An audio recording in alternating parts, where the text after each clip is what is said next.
record. So now let's go to reaction that's pouring in from world leaders this morning who are waking up to a new reality with what happened overnight. We have our CB Cotton, who has been following reaction from all over the world.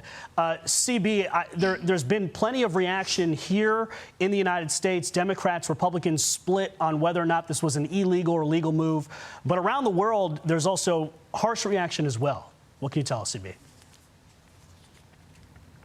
Hey, Brian, that's right. Well, this morning, the UN Secretary General released a statement saying he is deeply concerned that international law may not have been respected. As you mentioned, global leaders are watching as all of this unfolds to see what comes next for Venezuela and U.S. foreign policy. In Europe, the European Council president released a statement, Antonio Costa, and he said he was following the developments with, quote, great concern, urging de-escalation and respect of international law.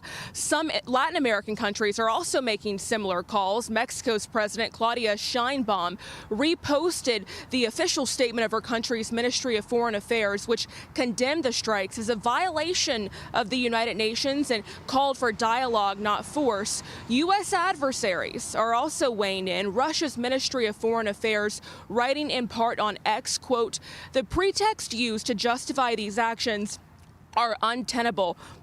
Russia reaffirms its solidarity with the Venezuelan people.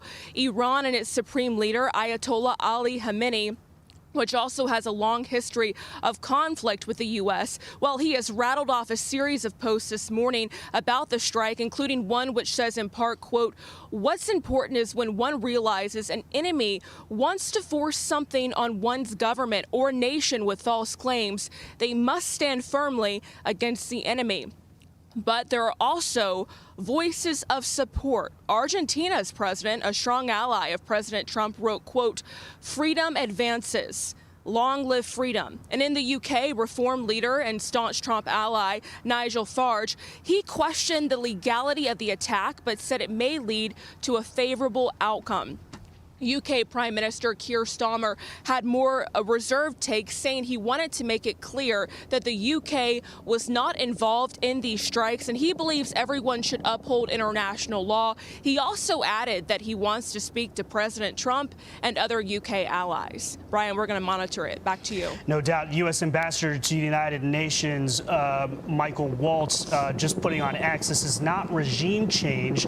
This is justice. Maduro was indicted illegitimate dictator that led a declared narco-terrorism organization responsible for killing American citizens. All eyes will be on New York City this upcoming week, as well as Caracas, Venezuela. CB Cotton, thank you from the United Nations. Hey everyone, I'm Emily Campagno. Catch me and my co-hosts Harris Faulkner and Kaylee McEnany on Outnumbered every weekday at 12 p.m. Eastern, or set your DVR. Also, don't forget to subscribe to the Fox News YouTube page for daily highlights.